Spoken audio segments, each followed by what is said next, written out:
All right, everybody. It's about that time to get started. So I would like to say, my name is Matt Bender. I'm a program assistant here at the Schaumburg Township District Library. Thank you so much for attending tonight's program.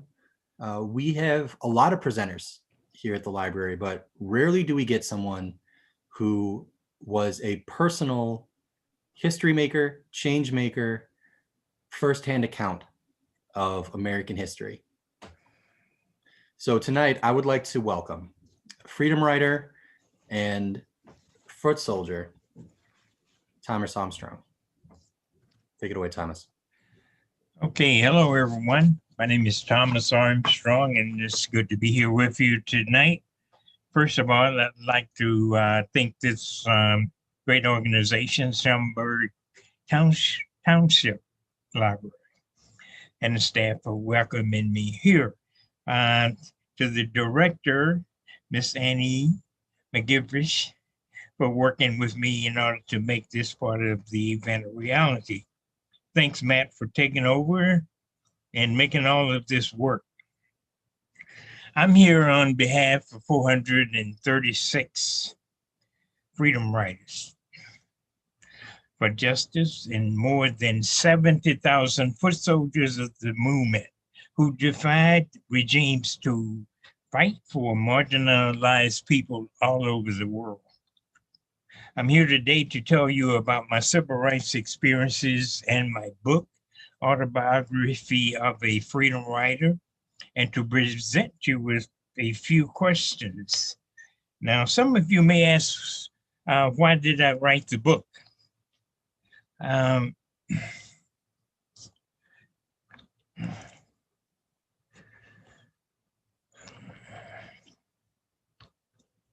Excuse me.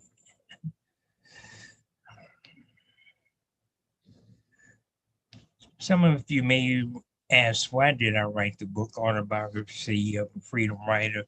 Actually, it was because it was due to my granddaughter. Matt, I'm having a little problem here. All right, how can I help? No, okay. 1 second. Yeah, that's the one you're looking for. There we go. Okay, I'm sorry. I have a granddaughter who was about 8 or 9 years old at that time, and she was in school.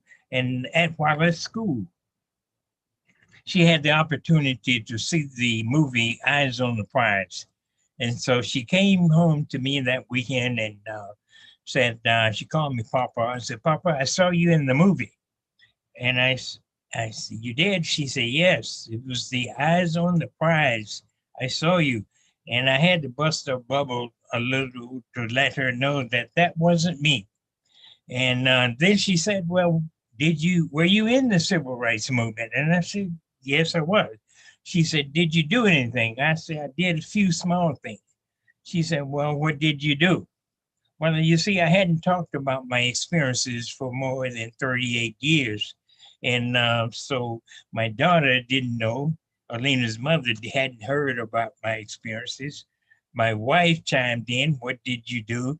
And so I had to really start talking about it a little bit. And so they said, well, you have to put it in a book. I have to put it in writing so I can see it. And so that's what first started me into thinking about the book. After writing the book, I wrote it with co-author Natalie Bell, who couldn't be here with us tonight. But however, had it not been for her, the book would not have been published.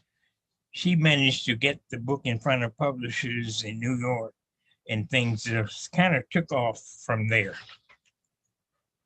My, excuse me, my parents, my dad was a logger, my mother was a housewife, and my dad offered work to many individuals in our little community.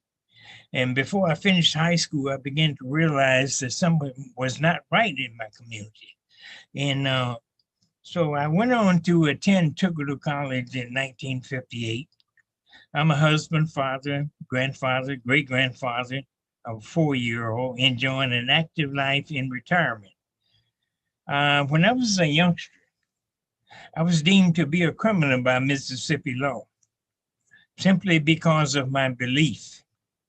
That belief was truth, justice, and freedom for all people.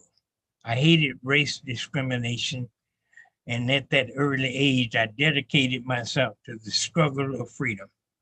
It was during this time that a young man by the name of MARTYRS, write it down, please. He taught me not only how to live, but how to live a life worth dying for. I hope that every one of you here today, no matter what section of this great state you may live, would examine your conscience and commit yourselves to the American struggle to promote and protect the rights of all people. It should be possible for every American of every hue to receive equal service in public establishments. It should be possible for every American citizen to register to vote. Matt, today, no matter how painful it may be, I speak of the foot soldiers of the movement, the little people of the movement. As we celebrate the civil rights movement, we must never forget the little people.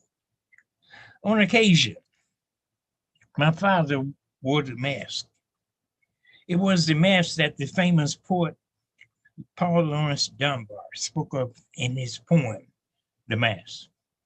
At times, as a child, I could see the hurt on my father's face when he had to wear that mask to protect and provide for his family. I could see the pain when he had to step off the sidewalk as he approached two or more whites, as they passed, sometimes silently. I could hear tears and I could see tears falling from his eyes. Sometimes as I walked with him in Mississippi towns, it was as if I knew how he felt. If I brought it to his attention, he would simply say, "That's just the way it is, but you can make it better."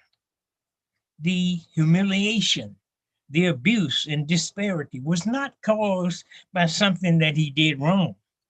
He lived those horrible experiences simply because he was born Black. For you see, if a Black child was born in the South, he or she was doomed to abuse. If that child even attempted to vote, he could just disappear or be dragged away, tortured, or lynched.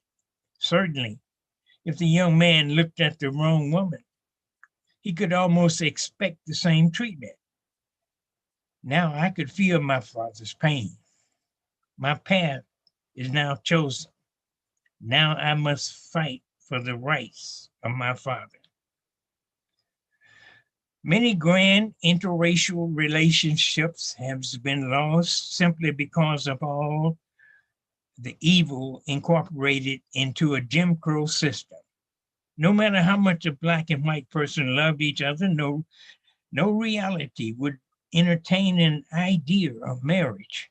My mother didn't, and no other mother would give her blessing to a son in such situations, because she knew that she was sending him to his death. And the couple knew that they would most likely be killed because they expressed true love for each other. That was Mississippi. Excuse me.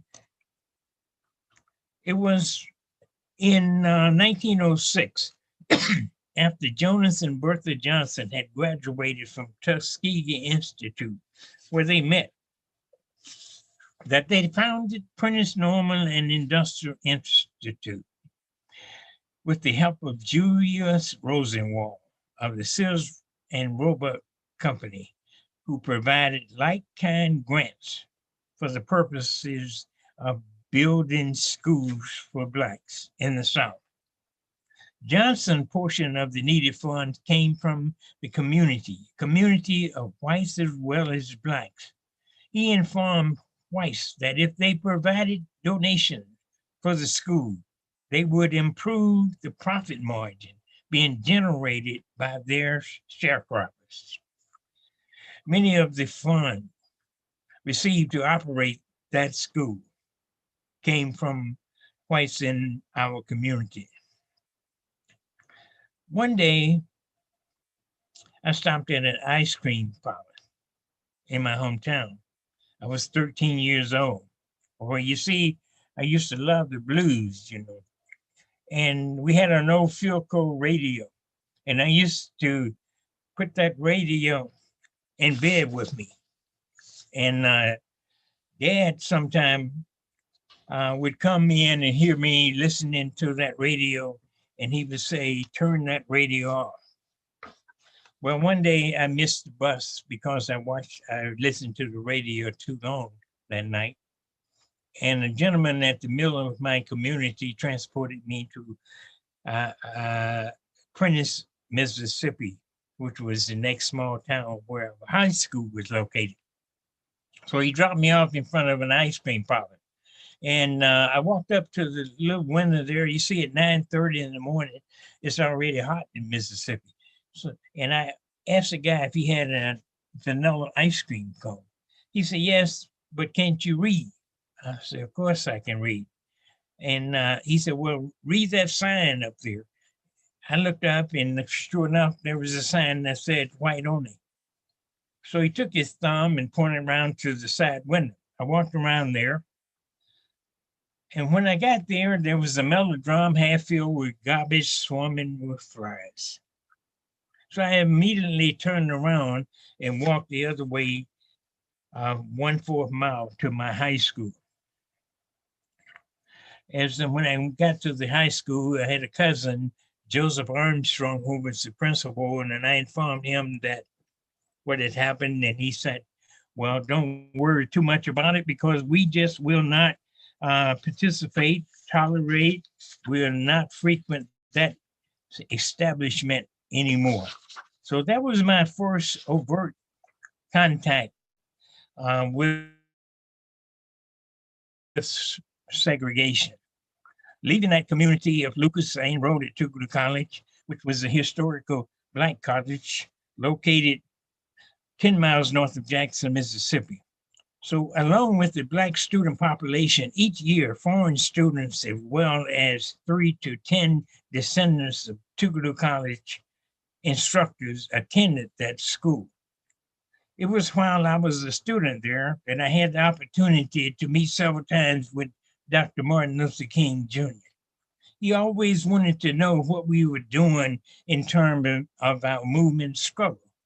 He would offer all of the encouragement that he could. So along with the academia, TOUGALOO College increased my ability to think for myself. It taught me that freedom was around the corner, but it wasn't looking for me. So I had to go out and find it. So faced with all of this, my life was like reaching for the stars, reaching for that next rung on the ladder, but not being able to grasp it. It was like walking in total darkness in a blinding rainstorm, knowing that a 100-foot cliff was nearby. Was the next step going to be my last step? But I had to help change things. All of that reminded me of the rules and regulation and the laws of 1705 that were put in place in order to regulate the lives of slaves. They were known as slave codes. Slave masters were then allowed to treat slaves any way they wished without fear of retribution. Then the Civil War occurred.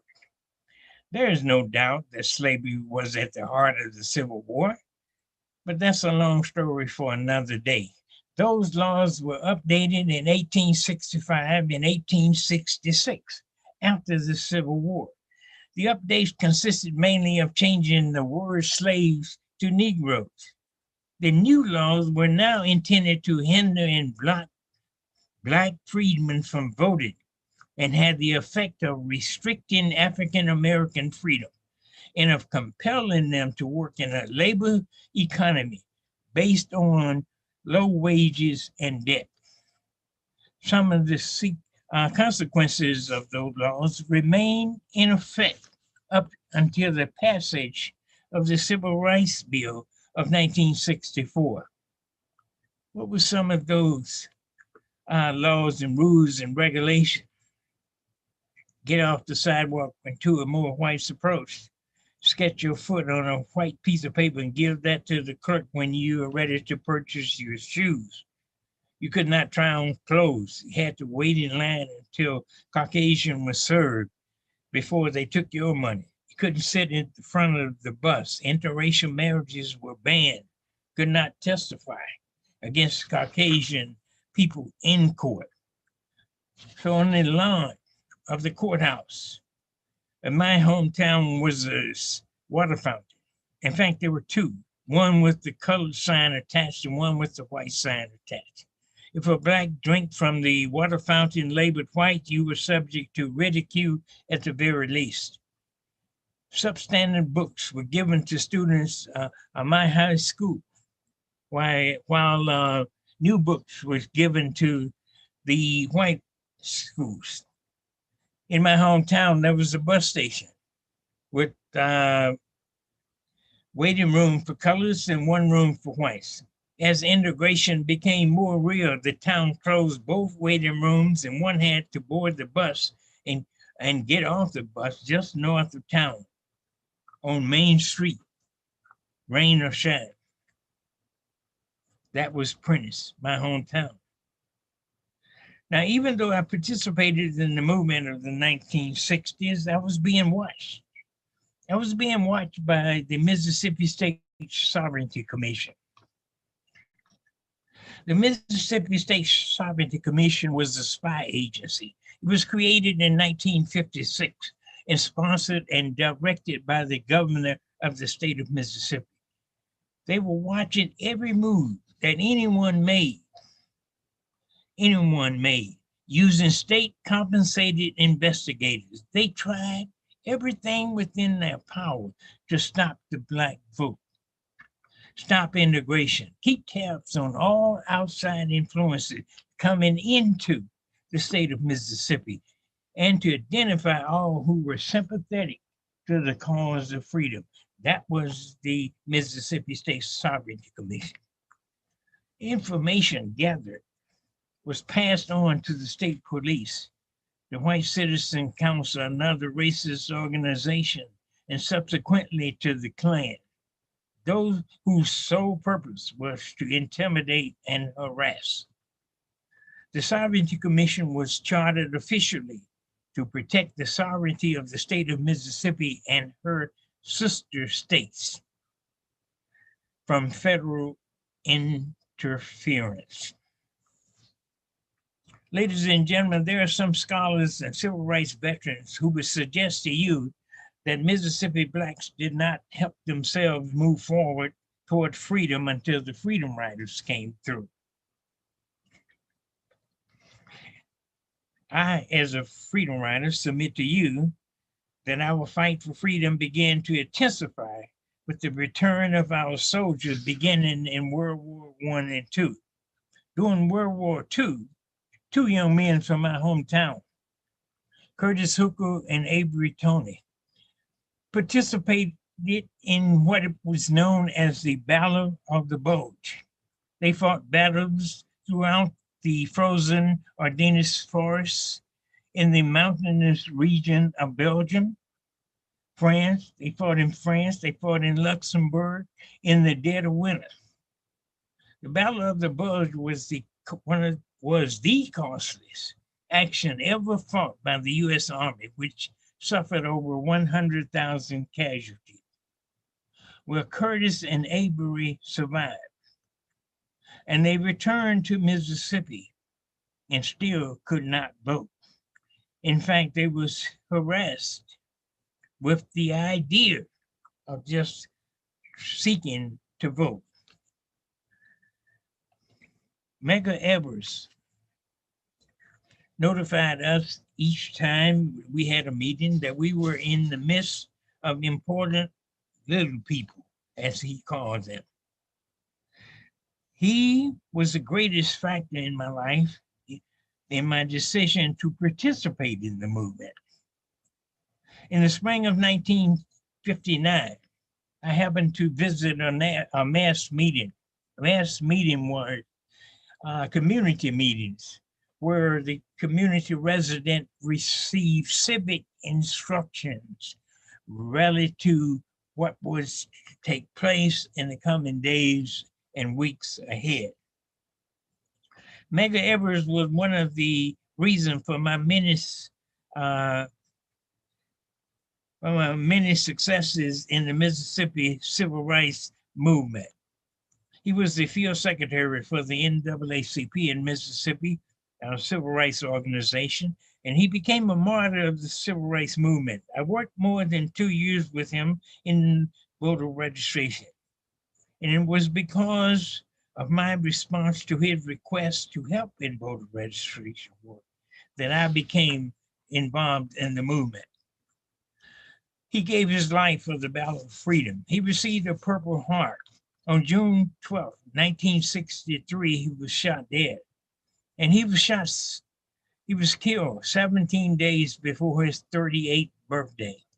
It was because he wanted equality for Blacks that he was killed.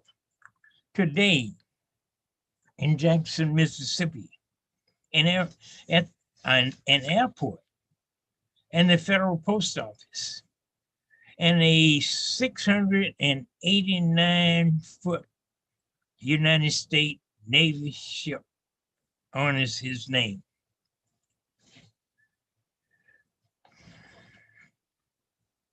Little people of the movement, as Medgar Evers notified them. You perhaps have never heard their names. Little people such as Jesse Harris, Joan Trumpower, MacArthur Cotton, Dory Latner, Ann Moody, Betty Poole, Jimmy Travis, Viola Liuzzo, James Chaney, Andrew Goodman, and Michael Shorter, and countless other foot soldiers. They risked their home, their lives, and the lives of their families in order to develop a movement to make America a great place. They had no legal protection. They were mostly from the South, branching out into a sea of hate. They rearranged their priority. Now, number one was freedom now. Those little people, the sharecroppers, the tenant farmers, the domestics, the teachers, the students, and small business people of the communities of the South, they were the history makers. They were people just like you, 70,000 strong, who made the civil rights movement a success. They had power. They had power. There was something unique about that group. Most of the group was composed of young people, 19, 18, 17, 16, 15, as young as 14 years old, who were daily on the battlefield. The little people were now about to speak. And when I spoke of these things to my family, the replies were, again, that's just the way it is. But you can do better. They didn't know how we could do better, but they knew that we would find a way to make things better. The little people were now speaking to the masses. They were marching into a new tomorrow. Today,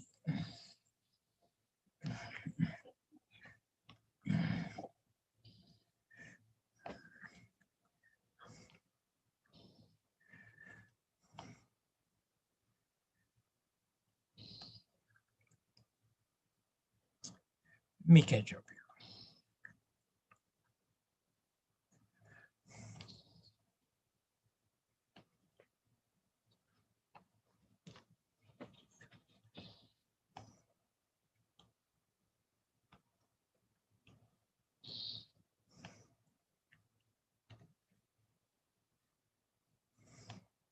Today, we stand on the shoulders of a great man, a man known as Martin Luther King Jr.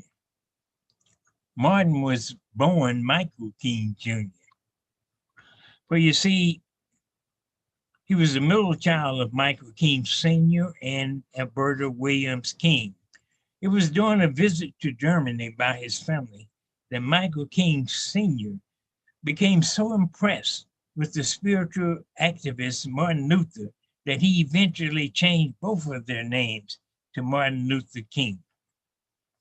The average textbook devote much to Reverend Martin Luther King Jr. Without question, King was important. Presenting the civil rights movement as largely his creation does not do justice to the struggle in Mississippi. This distorted memory provides little inspiration for the young people today, since it gives little attention to the crucial action taken by ordinary people. And that was another reason for my book. We now know that many FBI surveillance records, written and audio, concerning King are currently held in the National Archives, but they are sealed from public access until 2027.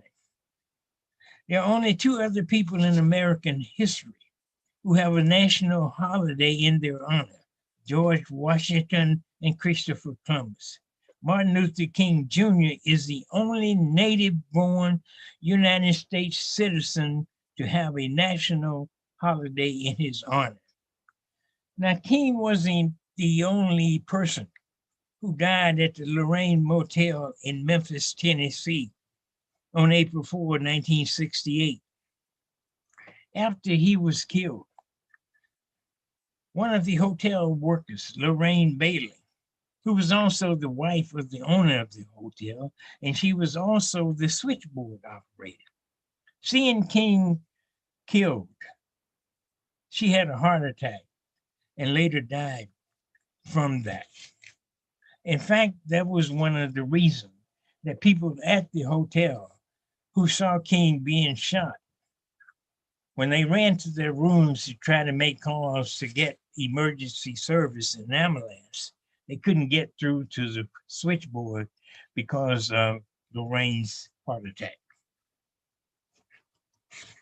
Ladies and gentlemen, as you remember Dr. King, please don't forget your own worth. Don't forget your own power. You have the power to change things. Now, when I joined the movement, I had heard of many civil rights martyrs. Of these several that I knew about, it was Reverend George Lee, who on May 7, 1955 in Belzona, Mississippi, was shot and killed. He was a Black minister. He owned a printing press. He was a pastor. In his church, he often promoted voter registration, but that didn't go over so well with the great white official fathers of Belzona. They asked him to remove his name from the voters' records. He refused. He was murdered. August 13, 1955, just 15 days before the murder of Emmett Till, and I'm sure you all are familiar with that. Google his name, Emmett Till, also Lamar Smith. On August 28, 55, just 30 miles from my hometown, Lamar Smith was killed after urging Blacks to vote. He was shot dead in Brookhaven, Mississippi on the courthouse lawn in the middle of the day while holding a fistful of absentee ballots that he was trying to deliver. Many in my community, especially young men my age, had tears in our eyes for a long time, for we knew that one of us at any time could have been Emmett Till. It was known in 1960 in Mississippi that less than 2% of Blacks were registered to vote. In Humphreys County, Mississippi, because of intimidation and harassment, there was not one registered Black voter. Working out of TOUGALOO College as registration organizers, mostly in groups of twos, we as students were sent to many counties in Mississippi to begin the very dangerous task of teaching Blacks the Mississippi registration process. Mostly, Mega would meet with ministers of the community and arrange for voter registration classes to be held. In those classes, we would review the Mississippi State Constitution because one of the qualifications to vote was to explain a section of that Constitution. One could never explain the Constitution correctly as the circuit clerk wanted it done. If he was having a good day, he just would ask you how many marbles in a 1 gallon jar. If he was feeling real good, he'd ask you how many bubbles in a bar of soap, feathers on a chicken, who came first, God or Jesus, all that kind of stuff. And if you answered them wrong, you failed the test. Sometime, one of my movement partners and I would leave school on Saturday mornings to participate in those voter registration classes. We would return Sunday night. Sometime when we returned, we would ask the janitors to lock us in the science lab, where we studied until the building was open on Monday morning. The janitors, security guards, and friends were one. Those were interesting times. Even after all these years, it's still painful to speak of those experiences. It's difficult for me to find effective ways to express to you the sincerity of our plight, other than to say to you, too many people have died for our right to vote. We should not be about diluting the business of voting laws. We need to strengthen them so that we can promote a healthy democracy built on the promise of America. The right to vote it should be free and without restriction to all Americans. It is un-American for anyone to try to place restriction on the right to vote. They just don't love America. You know, the history books should kind of get their facts straight. Most of them only tell half the story. You hardly hear of efforts of some individuals that attempted to enroll in all white Mississippi higher institutions of learning. There were others, some of those who fought to integrate Mississippi higher educational institution were MARTYRS in 1954, who attempted to enter the University of Mississippi, Ole Miss. He was denied because of the color of his skin. There was Clyde Kennard. Clyde Kennard attempted to enter into the University of Southern Mississippi, located in Hattiesburg, Mississippi. He was arrested on proven trumped up charges and thrown into the Mississippi State Penitentiary. Clinton King, who was an instructor at Armstrong College in Mississippi, attempted to enter the University of Mississippi. He was denied and thrown into a mental institution. You had to be crazy to attempt to enter a white institution of learning.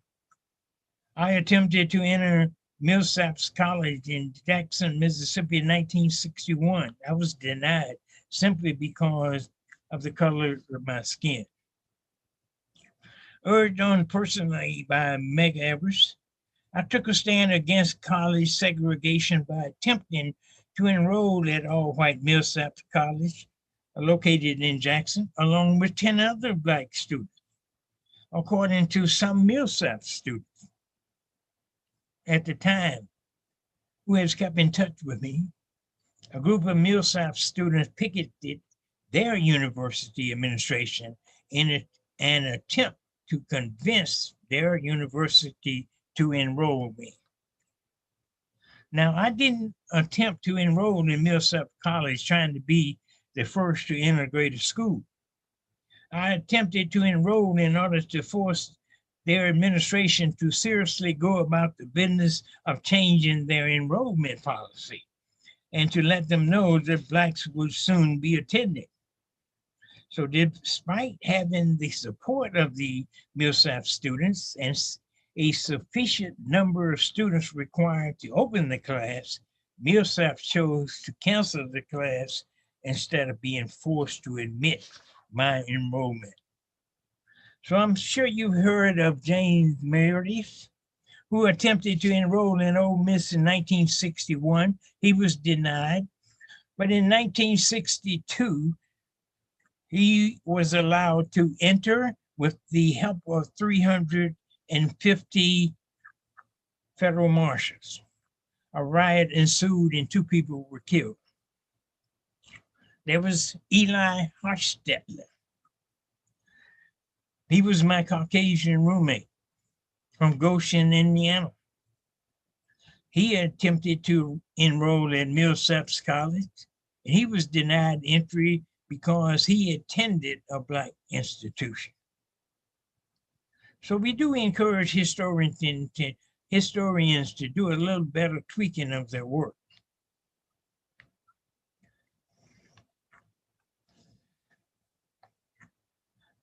I'm sure that maybe some of you, if not all of you, have heard of the great folk singer Bob Dylan. And that was one thing that he really did not want you to call him. He did not want to be known as a folk singer. He says that he just write the music and he just sing it. In July of 1963, Bob Dylan, characterized by many as a folk singer, gave guitar lesson to many youngsters, Black youngsters, in the Greenwood, Mississippi area. We were happy to have him and hundreds of other internationally known entertainers join our struggle. Well, you see, music gave us courage. We had many freedom songs to fall back on. One of my favorite was Precious Lord, Take My Hand. I'm sorry.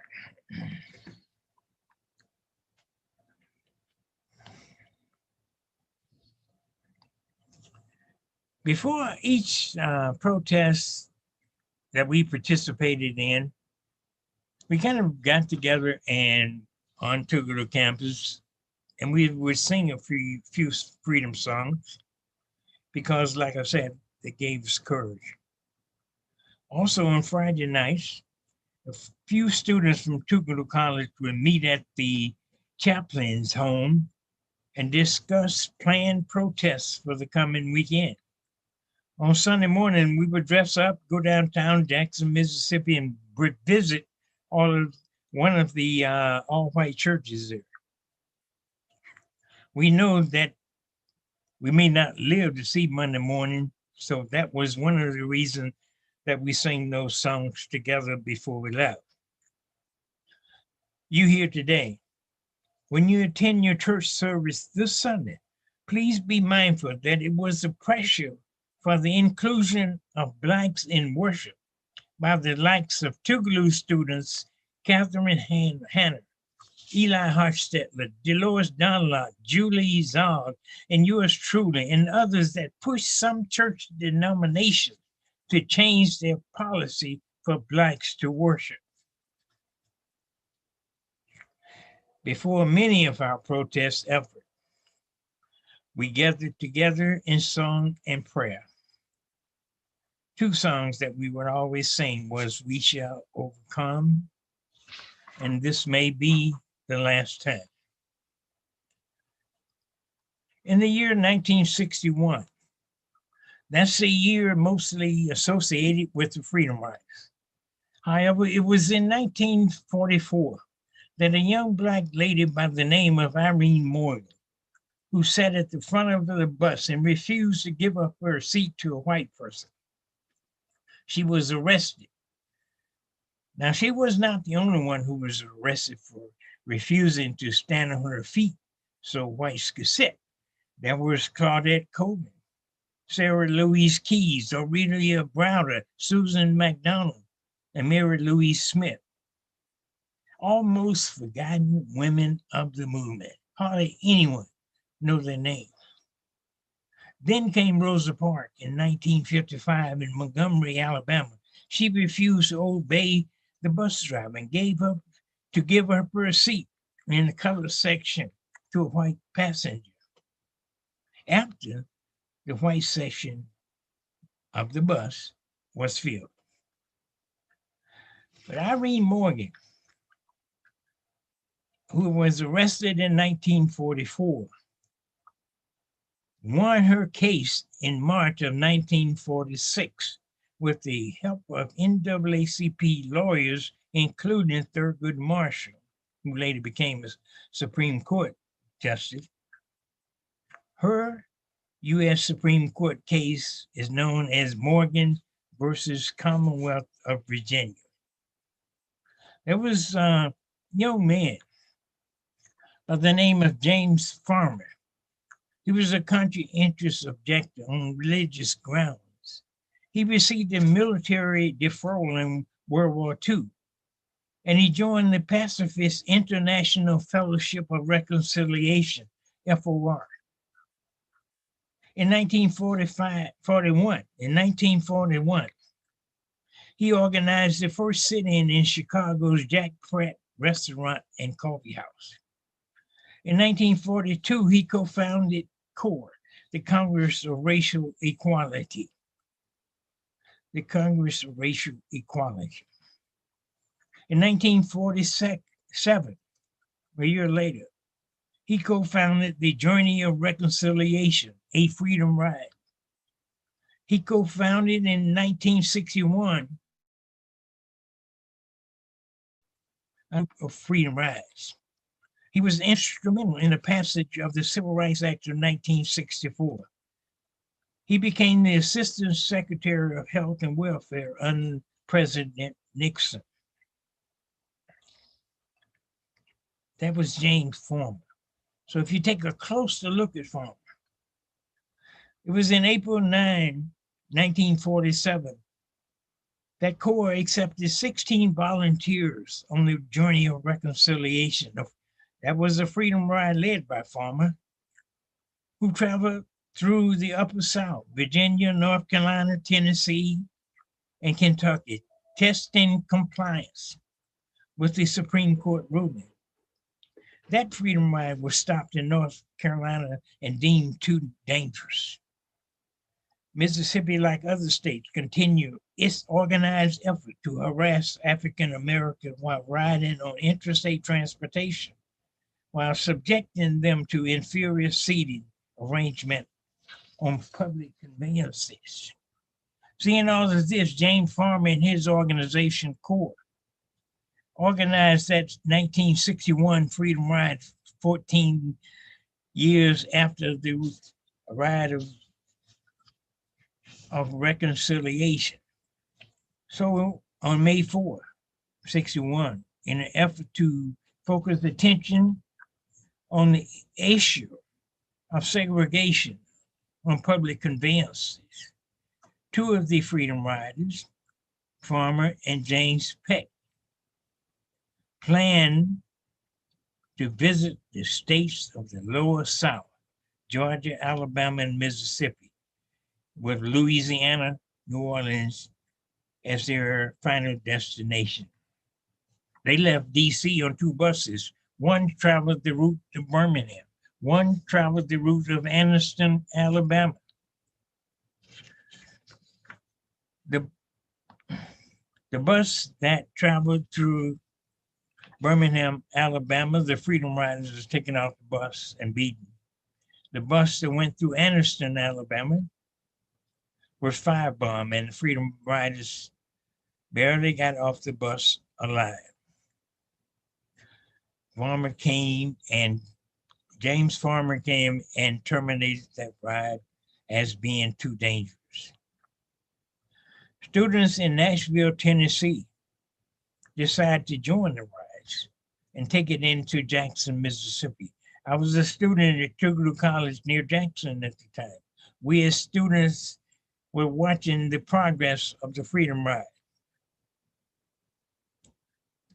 Well, when the students from Nashville, Tennessee arrived in Jackson, Mississippi on 2 buses, they were marched into the white waiting room, out the back door, and into the paddy wagon.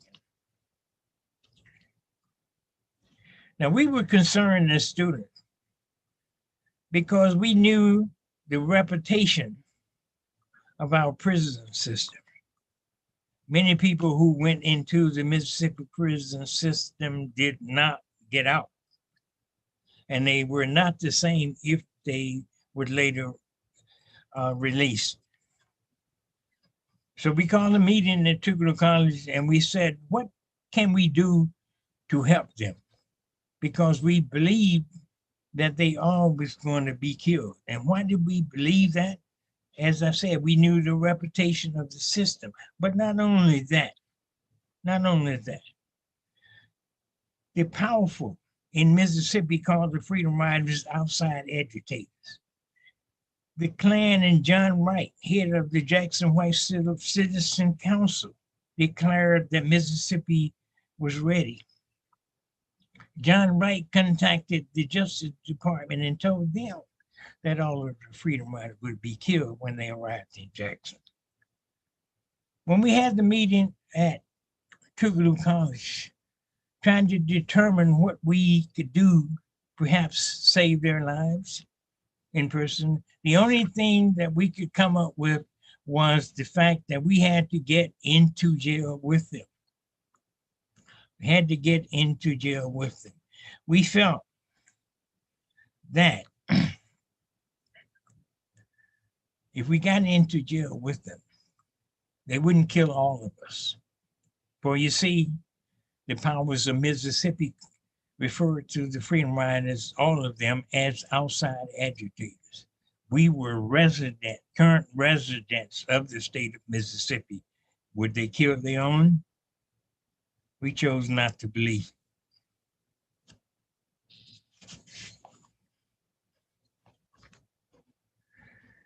Thomas Armstrong, and top left picture, my classmate, Mayor Harrison. Eleanor Price. Eleanor Price was from the small town of Raymond, Mississippi, and an alumni of TOUGALOO College. And her brother, Ross Price, he was a student in Tennessee, Nashville, Tennessee at that particular time. The powers to be in Mississippi called us the TOUGALOO Four. We defied the laws and customs of our own town and went down to the Trailway bus station in Jackson, Mississippi, and signed on to that national protest known as the Freedom Ride. I found it amazing that the solicitation meeting that we had at TOUGALOO College, sponsored by SNCC at the time, that only 2 TOUGALOO students, myself and a forgotten student, volunteered to become Freedom Riders. That forgotten student changed his or her mind, and a classmate, Mary Harrison, top right in this picture, from Texas, agreed to substitute. 2 people out of an entire body volunteered. We were accompanied by 2 other individuals, as I said, Eleanor and Ross, from nearby Raymond, Mississippi. And on June 23rd, we were arrested. After 2 days of interrogation, excuse me, I was transferred to the Hinds County Jail, wherever it means, until I was released. Days later came 32 other Mississippi Freedom Riders brothers and sisters saying, you can't do that to our brothers and sisters. Arrest me too, because Jim Crow must go. It was because of the Freedom Riders that Interstate Commerce Commission ordered that all colored and white signs be removed from all transportation entities under their control. So young people, it was because of the Freedom Riders that in the South, you don't have to drink from separate water fountains. It was because of the Freedom Riders that while in the South, you don't have to sit at the back of the bus. Because of the Freedom Riders, you can now sit at a lunch counter in downtown southern cities. The Freedom Riders, never forget them.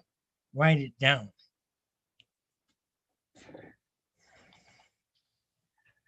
You don't hear much about the common good. The common good should be at the center of all of our public policy. There is the good of the individual. There's good associated with our society, our community. It's called common good. It is the good of all of us, made up of individuals, families, and groups who together constitute society. As members of the community, we are called to promote the common good, the good of the earth, so it can be enjoyed by all, so that each person can reach their full potential. Well, how do we promote it? In protest is not enough. We need to look at the results of the distribution of national and state level policy benefits. We are at a critical juncture in this country where we need to determine whether policies and politics and policy making processes have the capacity to effectively engage the growing ethnic and racial diversity in America. So we need to apply more common good to those processes. And if we don't, racism will begin to raise its ugly head. We need to march into the tomorrow of hope. There's some things you can do to help. You can encourage the end of wars and foreign conflicts. It's been said that the cost of the Middle Eastern war reached $80 million, enough to double the salary of every teacher in America. With what it costs to keep people in prison, we could eliminate tuition at every college in America. We can talk to young people. You can talk to young people, young men and women who don't know where they came from and are allowing a corrupt system to determine where they are going. Systemic failure. If you don't think it's happening, follow your student advocate for one day. I say talk to your children.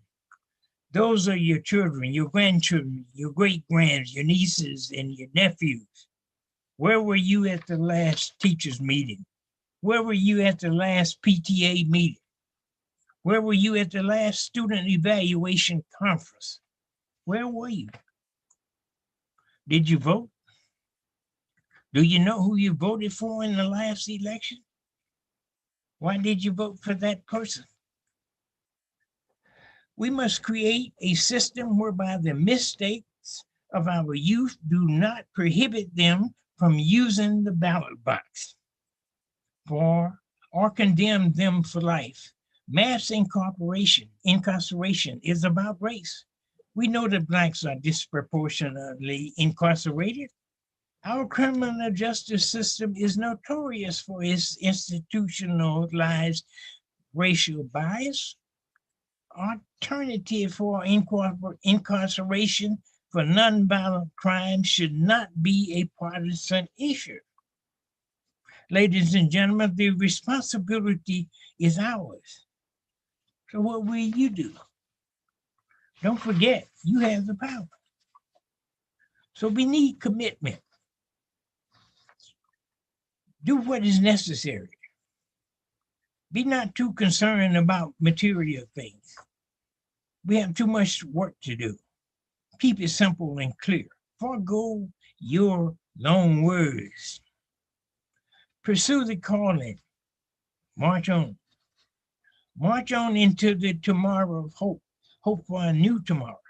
March on for at least 2 weeks early voting period.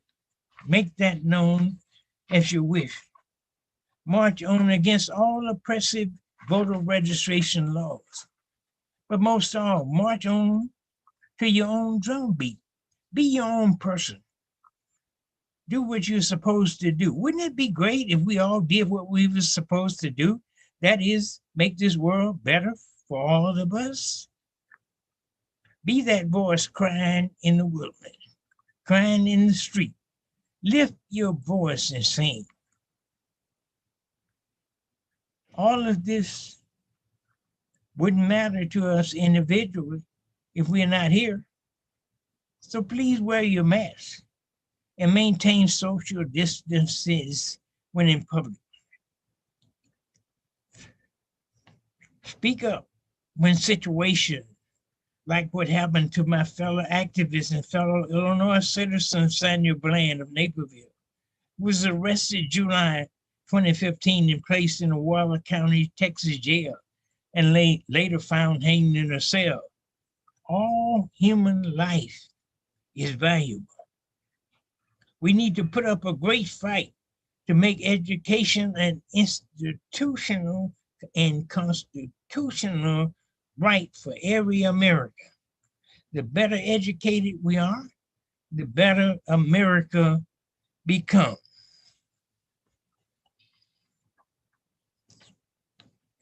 Racism is as old as America. It's cloaked in the bosom of inequality and privilege,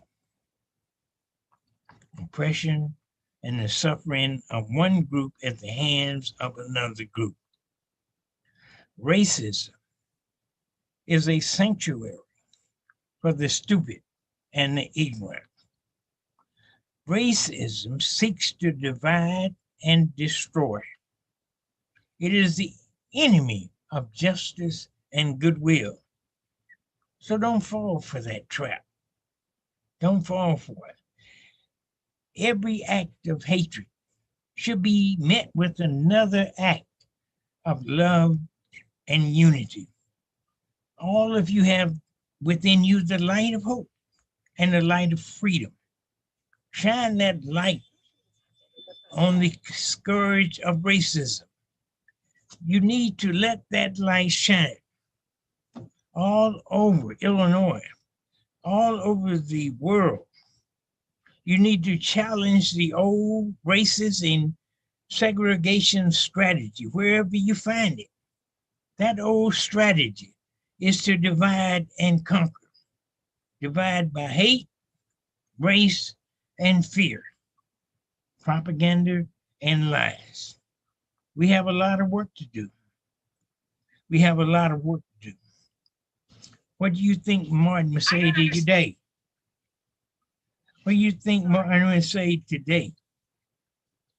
I believe Martin would begin by telling you that the common good should be at the center of all of our policy. All of our policy. He would say that it is your generation that is creating a new movement. So let your movement be a movement for common good. Martin Luther King would tell you that you have the talent. If your talent is writing, research, and write the stories of hope. If your talent is speaking, speak the truth as you know it. With your talent, you can create an atmosphere in your school, in your community, in your churches that is moral, that is fair, and just. Martin Luther King would encourage you to become informed voters. Martin, he would encourage you to join like-minded organizations. If you can't find one, create one yourself. People, the choice are ours. We control our choices today. You have the right. You have the right to fight for peace and justice. We raised the bar. Our participation in the civil rights movement of the 60s In fact, specifically, the bar was raised by a young man by the name of James Bevel. Bevel was a lieutenant of Martin Luther King. He felt that adults had much more to lose than young people, but the effect of their arrest would be the same as if they were adults. Eli Hotchip, as I told you, he was a college classmate and roommate from Goshen, Indiana. He paid a tremendous price for his involvement in the civil rights movement. Several times he was beaten in jail by inmates. Ladies and gentlemen, in the civil rights movement of the 60s, we made two dogs famous. One happy, one named Rebel. They were trained to take your clothes off. And they did a pretty good job of it too. There was a young lady by the name of Miss Eileen Quinn from Macomb, Mississippi. One day she decided to come down to the governor's mansion to protest the seating of congressmen from districts where blacks were not allowed to vote. She had her children with her. They were carrying small USA flags. She had told her son Anthony to hold on to his flag. Anthony was 8 years old. And you see here, Anthony is struggling, trying to hold on to his flag. The flag was taken away, and of course, Anthony was disappointed. He learned an early lesson, disappointment. Even Martin Luther King once said, "I get discouraged sometimes." Anthony went on to become a great Mississippi civil rights lawyer of his own right. He passed away in 2015. On June 21, 1964, Philadelphia, Mississippi, three fellow civil rights workers were killed. James Chaney, Andrew Goodman, and Michael Schwerner, fellow Corps members. They were arrested by deputy sheriff and released into the hands of Klansmen who plotted their murders. They were shot and their bodies were buried in an earthen dam just because they were civil rights workers. Yes, it was two deputy sheriff, law enforcement officials that turned them over to the Klan so they could be murdered. That is what we had to contend with in Mississippi. When the opportunity avails itself, please view the film Mississippi Burning. It's a good movie. However, the FBI was not as accommodating in real life. Many times I requested protection from the organization, Federal Bureau of Investigation, in vain. In vain.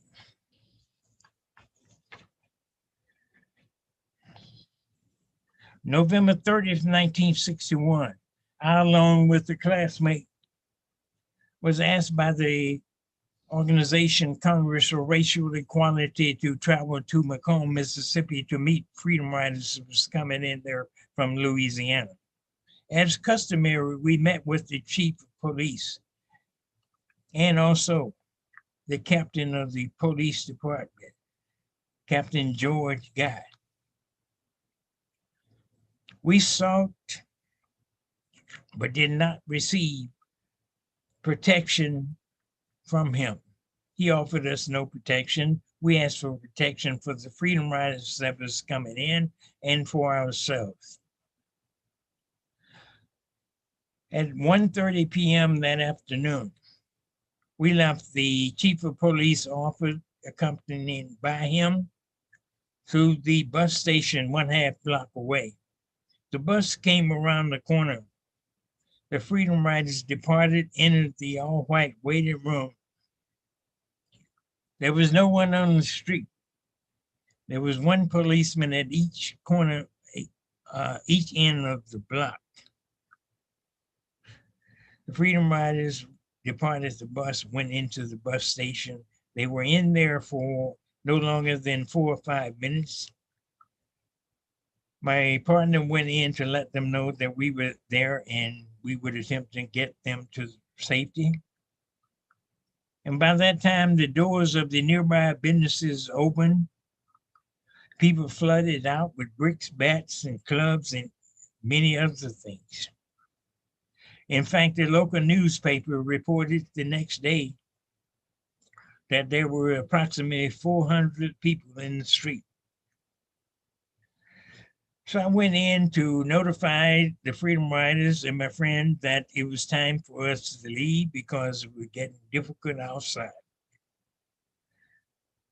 2 doors down from the bus station were 3-time life photographers. The mob approached them and beat them and threw them through the plate glass windows.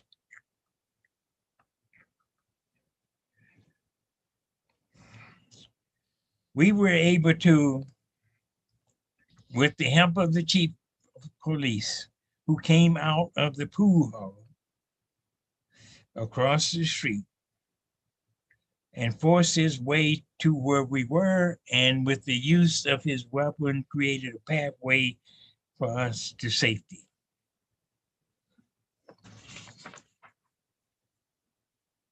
Some of you are not doing your best in school, young people. What is your excuse? Are the lessons too difficult? Are you hungry? You're not being treated fairly? Is more pressure being put on you than others? Some of you are involved in things which you're not should not be involved in. You can do better. You must do better. You have no choice. Do better or get left behind. You here today. You cannot expect someone to respect you if you don't respect yourself and your own people. Think before you speak. You can excel. There's no excuse for failure. You have to succeed. No excuse. You have no excuse. I was forced to uproot myself, and not just for full citizenship, but for life itself. After my family received specific threats from the Klan, my father insisted that it was time for me to leave Mississippi for good. Even though I and my parents had been threatened many, many times, this time I knew that my father was right. It was time to leave. I moved to Kansas City, Missouri, and joined the core chapter there in 1962. The chapter being less active, I became more bored.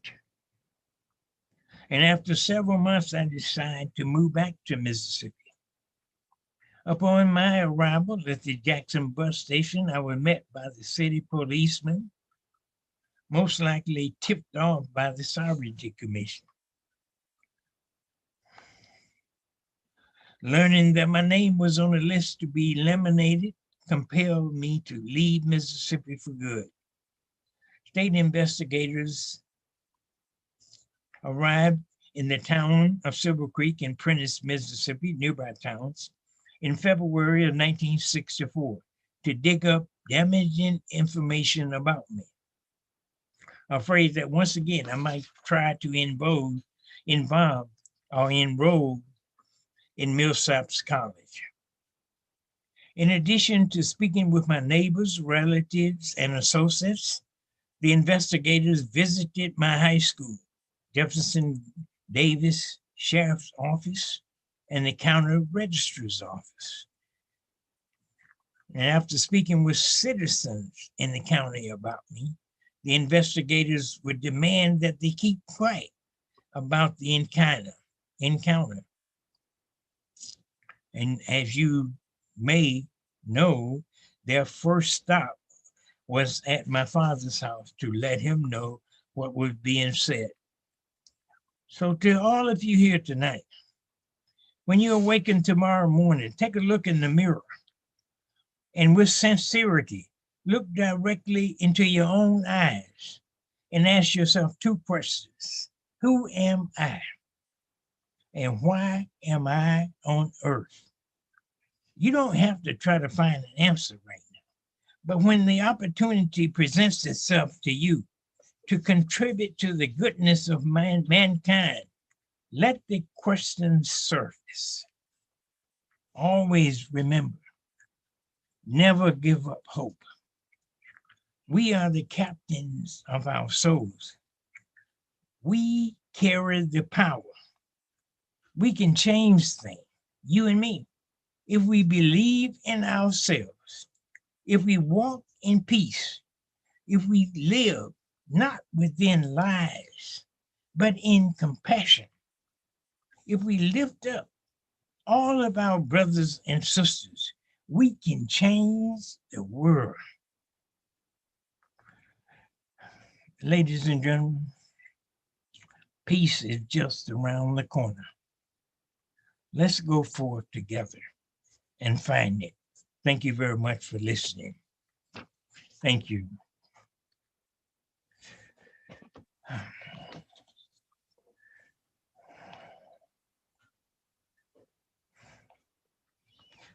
Okay, Matt, that's the end. All right.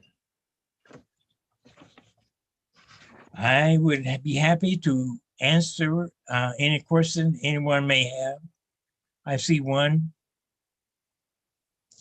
Please comment on the last 4 years and any progress in race relation. The last 4 years, progress in race relation, I didn't see it. I haven't seen it. I'm just sorry, but I didn't see any progress.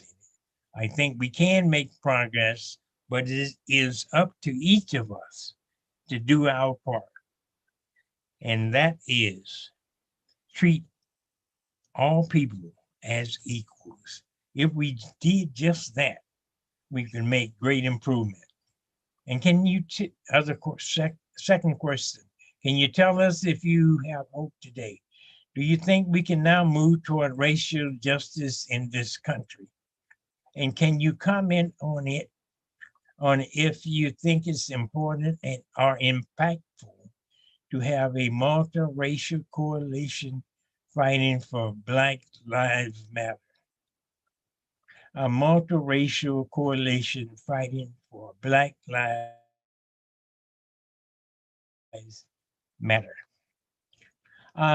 As far as the coalition is concerned, in the civil rights movement era of 1960s, we did have a coalition, and it was called COFO, Coalition of Organizations in the state of Mississippi. It consisted of the Congress of Racial Equality, the Student Nonviolent Coordinating Committee, the NAACP, and a couple more organizations.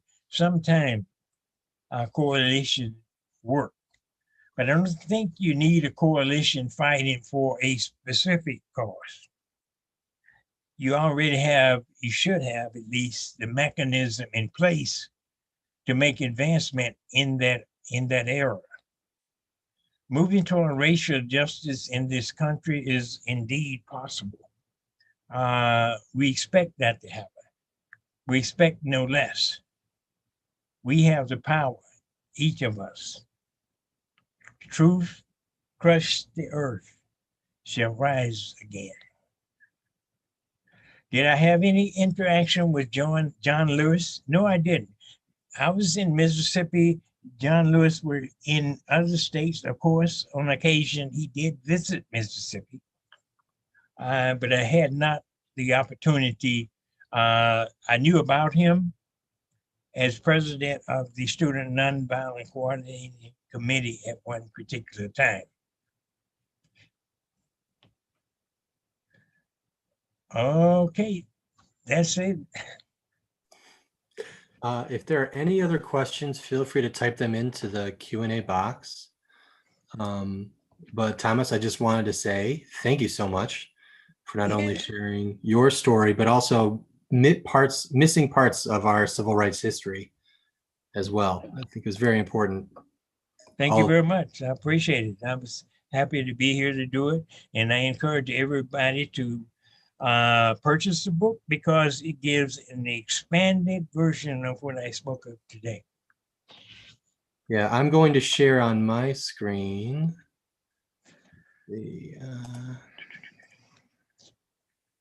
This is your, here's your website.